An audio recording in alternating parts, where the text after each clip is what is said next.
To begin any discussion of business expenses, it is necessary to define when an expense is deductible.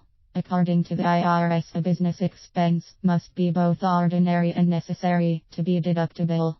To be ordinary, the expense must be one that is common and accepted in your field of business or trade. To be necessary, the expense must be helpful and appropriate to your business. In addition, the expense cannot be personal in nature. Business owners should always separate personal expenses from business expenses. These rules apply to any discussion of business expenses, both in this chapter as well as all chapters dealing with this topic. In addition to an expense being ordinary and necessary for a business, the IRS has developed 3 additional tests that all must be met.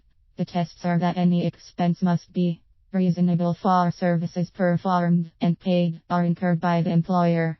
It is necessary to note that the business expense must meet all 3 tests, plus be ordinary and necessary to be deductible.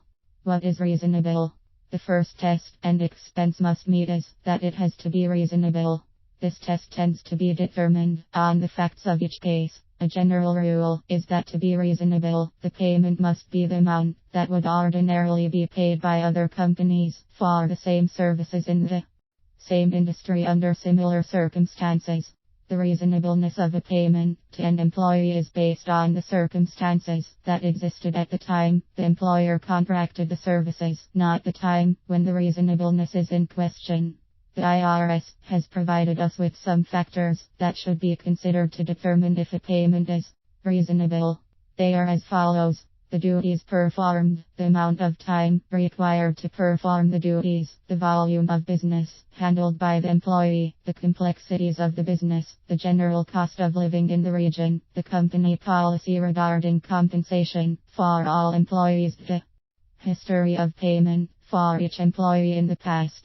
Employers are required to use the reasonable test on individual salaries and other payments to employees. Even though the total amount of salaries you pay may be considered reasonable, you still cannot deduct an individual's salary if it is found to be unreasonable.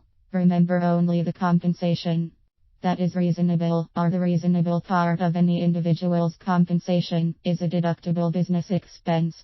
Were services performed? The test for services performed is simple and virtually self-explanatory. The employer must be able to prove that payments to individuals were made for services actually performed.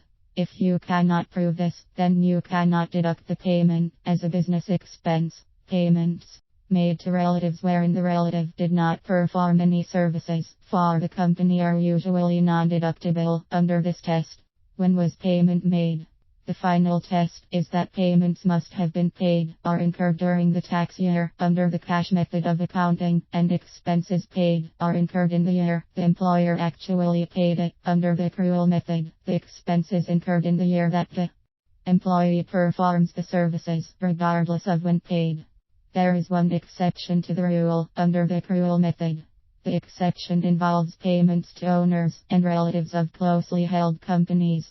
If an individual uses the accrual method of accounting for salaries, wages, and other expenses, the company is not allowed to take a deduction for expenses paid to related taxpayers until the tax year in which the payment is actually made, and the amount is includable in the gross income of that person paid.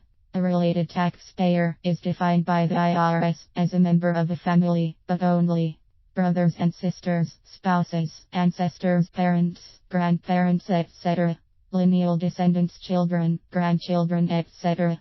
These are all included in the definition. Related taxpayers also include an individual and a corporation in which that individual owns more than 50% of the stock, directly or indirectly.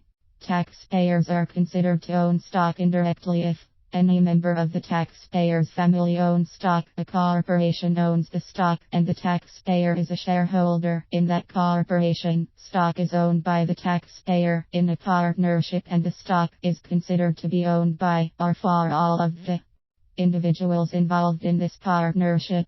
Taxpayers must be aware that even if they do not own stock directly, the IRS may attribute ownership to them in a related party transaction. Most companies in the US use the accrual method of recording expenses. As long as the employee performs the service, the expense is usually deductible. However, with all private, closely held companies, you must be extremely cautious of the attribution rules and related party transactions. Failure to understand these rules will result in the loss of a tax deduction for the company.